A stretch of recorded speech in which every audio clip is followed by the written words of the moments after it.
बहुत सारे लोगों को ये लगता है कि होम लोन मतलब EMI, but EMI is not your enemy. The interest which you pay on that home loan is your enemy, and what you have to do is reduce that interest, and the home loan tenure of your 20 years can be reduced to 12 years. हमें लगता है हमको EMI कम करना है, but आपको EMI नहीं कम करना है. आप जो इंटरेस्ट भर रहे हो आपको उसको कम करना है. एक बार आपका इंटरेस्ट कम हो गया तो आपका जो 20 साल का लोन है वो अपने आप 12 साल पे 10 साल पे आ सकता है. और इस वीडियो में मैं आपको वही बताने वाला हूँ कि आप आपका इंटरेस्ट कैसे कम कर सकते हैं, ना कि ईएमआई, और अपने इंटरेस्ट कम करने पे क्यों फोकस करना चाहिए rather than reducing your EMI. सबसे पहले तो ये समझ लेते हैं कि बैंक जो है, बैंक पैसा कमा रही है आपके ईएमआई के थ्रू नहीं, आपके इंटरेस्ट के थ्रू. तो आप जितना समय बैंक के साथ बने रहोगे बैंक आपसे उतना ज़्यादा कमाएगी. तो जितना आपका लोन चलेगा आपका इंटरेस्ट उतना ज़्यादा रहेगा. इसलिए आपको मैं एक सिंपल एग्जांपल देता हूँ. फर्ज कीजिए आपका 1 करोड़ का लोन है, 8% रेट ऑफ इंटरेस्ट है. अगर आपका टेन्योर 20 साल का है तो आप सिर्फ इंटरेस्ट में ही 1 करोड़ भरते हो. बट अगर वही लोन आपका 10 साल का है तो आप इंटरेस्ट सिर्फ और सिर्फ 45 लाख का भरते हो.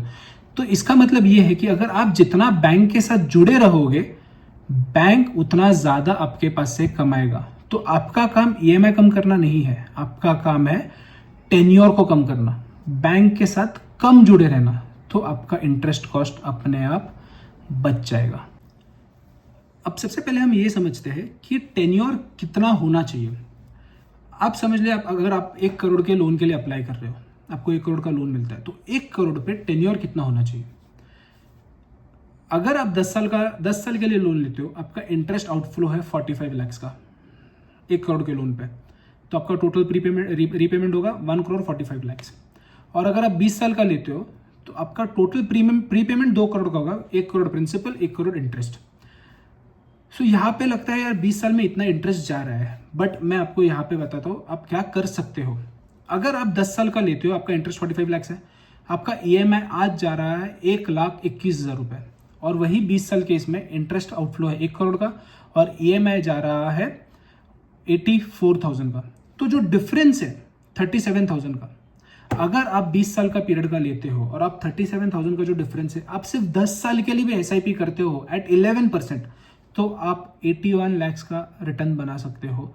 और आपका जो डिफरेंस इंटरेस्ट 55 लाख का है वो इसमें कवर हो जाता है.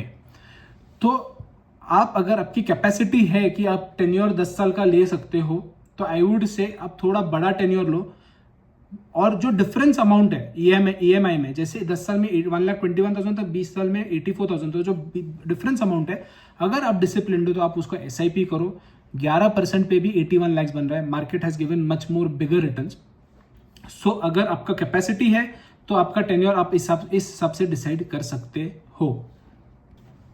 अब अगर आपने लोन लिया है तो मैं आपको एक बहुत शॉकिंग फैक्ट बता दूं. अगर आपका टेन्योर 10 साल का है, बैंक पहले 5 साल में आपसे 70% ऑफ इंटरेस्ट पहले ही कवर कर लेती है. 20 साल का है तो अराउंड 40% पहले 5 साल में ही कवर होता है. तो आपका इंटरेस्ट इनिशियल ईयर्स में बहुत जाता है, बाद में प्रिंसिपल पेमेंट होता है. ये गोल्डन रूल है. तो अब इसको कम कैसे कर सकते हैं. एक सिंपल तरीका एक ये है कि अगर आप 5% से आपका ईएमआई हर साल बढ़ाते हो तो आपका जो 20 साल का टेन्योर है वो सीधा 12 साल पे आ जाता है, और आपका इंटरेस्ट में 35% का सेविंग होता है. सो अगर हम हमारे एग्जांपल पे वापस जाते हैं, जहां पे आपने 1 करोड़ का लोन लिया है 8% पे 20 साल के टेन्योर के लिए, तो आपका जो इंटरेस्ट आउटफ्लो 1 करोड़ का था, अगर आप 5% से ईएमआई हर साल बढ़ाते हो तो आपका इंटरेस्ट आउटफ्लो 65 लाख पे आता है. मतलब नेट 35 लाख का सेविंग होता है, प्लस आपका होम लोन 12 साल में कंप्लीट हो जाता है. तो अगर आप 5% से बढ़ाते हो तो काफी सिग्निफिकेंट रिडक्शन होता है आपके टेन्योर में. दूसरा तरीका, अगर आपका बैंडविड्थ आपको प्रोवाइड करता है, लेट्स से आप आपके इस ईएमआई का 50% भी एसआईपी करते हो. फॉर एग्जांपल, आपका ईएमआई 20 साल के टेन्योर में 1,21,000 था, आप उसका 50% भी एसआईपी करते हो उसी पीरियड के लिए, उसी टेन्योर के लिए, 20 साल के लिए, तो आपका at the end of 20th year आपके पास 3,60,00,000 रुपए रहेंगे विथ 50% SIP। आप SIP को थोड़ा और कम करो, भले अमाउंट कम होगा बट आपका रिटर्न काफ़ी अच्छा रहेगा, आपका पोर्टफोलियो काफ़ी अच्छा रहेगा। इन शॉर्ट आपका रिटायरमेंट कॉर्पस भी रेडी हो जाएगा, प्लस आपका होम लोन भी फ्री हो जाएगा। काफ़ी तरीके हैं, आप या तो SIP करो, 50% SIP करो, 30% SIP करो, या फिर आप हर साल 5% से EMI बढ़ाओ। लेट्स से आज आपकी सैलरी 1 लाख है, अगले साल आपकी salary plus bonus plus increment होके 10% हाइक होता है, तो आप 5% आप EMI में बढ़ा दो, तो आपका टेन्योर बहुत कम हो जाएगा, सिग्निफिकेंटली कम हो जाएगा। तो ये एक तरीका है। SIP का दूसरा तरीका है।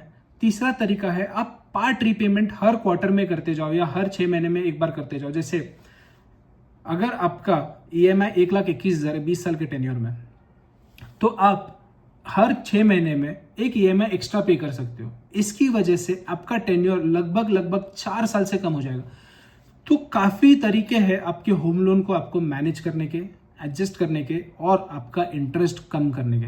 आपका फोकस इंटरेस्ट कम करने पे होना चाहिए, ना कि EMI कम करने पे, क्योंकि अगर आपने EMI कम किया और टेन्योर सेम रखा तो आप फिर भी इंटरेस्ट ज्यादा ही भरोगे। क्यों? जैसे मैंने आपको पहले बताया, जितना टाइम आप बैंक के साथ जुड़े रहोगे उतना आप इंटरेस्ट ज्यादा भरोगे। सो आपका गोल क्या होना चाहिए? आप बैंक के साथ कम जुड़े रहे और इंटरेस्ट कम भरे, ना कि EMI कम करे। I hope it makes sense and I hope it helps you in getting some clarity.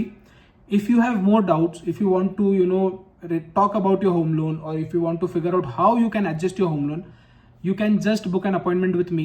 The link is in the description and even in the comment box, and me or my team will help you out to figure out how you can optimize your home loan in such a way that the interest is reduced to the maximum and the benefits have been reaped by you in the long run.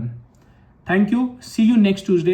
I hope it helps, and share it with someone who may need it.